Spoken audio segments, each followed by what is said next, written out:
स्थानिक निकाय चुनाव 2025 की तैयारियां जोरों पर है। इसी बीच नगर पंचायत बेसा पिपला के अध्यक्ष पद के लिए भाजपा से एक नाम तेजी से चर्चा में है। कीर्ति धनराज बड़ोले। पिछले 17 वर्षों से भाजपा पार्टी और नगरवासियों के लिए समर्पित कीर्ति बड़ोले को इलाके में अनाथों के नाथ के रूप में जाना जाता है।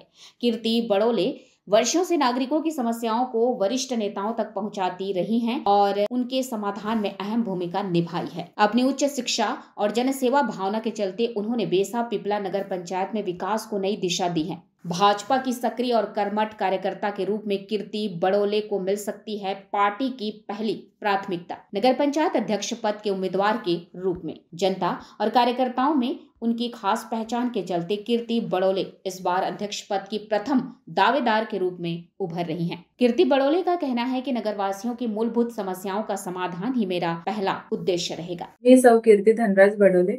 जेव्हा आम्ही 17 वर्षापूर्वी बेसा इथे राहायला आलो तेव्हा इथे रस्ते नव्हते आणि आम्हाला चौकातच गाडी ठेवावी लागत होती आणि तिथून माझे हसबंड घरापर्यंत पायी यायचे। शाळेत जायला त्रास होत होता, म्हणजे कुठेही जायचं म्हटलं तरी भरपूर आम्हाला त्रास होत होता। त्याच्यानंतर पाण्याचा खूप प्रश्न होता। इथे 2-2, 3-3 दिवस नळ नाही यायचे। त्याच्यामुळे जेव्हा बावनकुळे साहेबांनी इथे खूप प्रयत्न करून नळाची पाईपलाईन आणली आणि आज पाण्याचा जो प्रश्न आहे तो सुटलेला आहे। केंद्रीय मंत्री नितीनजी गडकरी हे रस्ते आणि वाहतूक मंत्री असल्यामुळे त्यांनी इथे रस्त्यांचा भरपूर विकास केलेला आहे।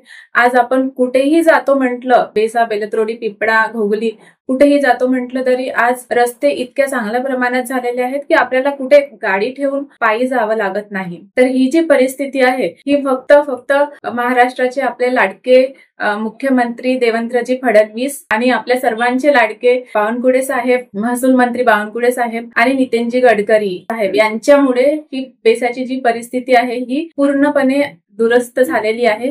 तरी पण काही प्रमाणामध्ये ज्या काही छोट्या आता ज्या प्रॉब्लेम्स राहिलेल्या आहेत तर मला असं वाटते की मी जर नगरपंचायत मध्ये अध्यक्ष झाली तर नक्कीच मी स्वच्छ, सुंदर आणि हरित बेसा नगरपंचायत बनवण्याचा प्रयत्न करेन आणि महाराष्ट्रामध्ये नंबर 1 ची नगरपंचायत कशी बनेल याच्याकडे मी पूर्ण लक्ष देईन। शिक्षणाचा जो प्रॉब्लेम आहे, जी जिल्हा परिषदची शाळा आहे तर जिल्हा परिषदच्या शाळेचं आपण नगरपंचायत मध्ये हस्तांतरण करून जिल्हा परिषदच्या शाळेचं इमारतीचे चांगलं बांधकाम करू आणि शिक्षणाचा जो प्रश्न आहे गरिबांची मुलं कशा प्रकारे शाळेमध्ये येतील त्याच्याकडे जास्त प्रयत्न राहील। अंगणवाडी ही आज आपण बघतो प्ले ग्रुपची फीस भरपूर वाढलेली आहे। सामान्य लोक प्ले ग्रुपला नाही टाकू शकत, तर अंगणवाडीचा जो बिल्डिंग आहे तर ती छान बनवायची आणि मुलांना तिथे कशा प्रकारे इंटरेस्ट वाढेल यायचा। फक्त आजकाल बघतो आपण अंगणवाडीमध्ये मिळते, जेवायला मिळतं शाळेमध्ये, त्याच्यामुळे मुलं पाठवतात, पण शिक्षण हे कसं चांगल्या पद्धतीने मिळेल तर याकडे आपण लक्ष देऊ। चारही गावांमध्ये आपण छोटे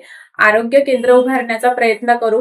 महिला सशक्तीकरणासाठी आपण छोटे लघु उद्योग तयार करून महिलांना सबळ करण्याचा प्रयत्न करू। तसेच आज आपण बघतो की AI चा जमाना आहे आणि प्रगती भरपूर होत आहे, तर आपले मुलं कुठेही कमी नको राहायला त्यासाठी आपण त्यांच्यासाठी स्किल डेव्हलपमेंट आणि बिझनेस कौशल्य याचे प्रशिक्षण घेऊ अशी माझी खूप इच्छा आहे आणि नक्कीच मी बेसा नगरपंचायत ही नंबर 1 ची नगरपंचायत बनवण्याचा प्रयत्न करेल। जर पक्षाने मला उमेदवारी दिली तर मी नक्कीच बेसा पिपळा नगरपंचायत नंबर 1 बनवण्याचा प्रयत्न करेल।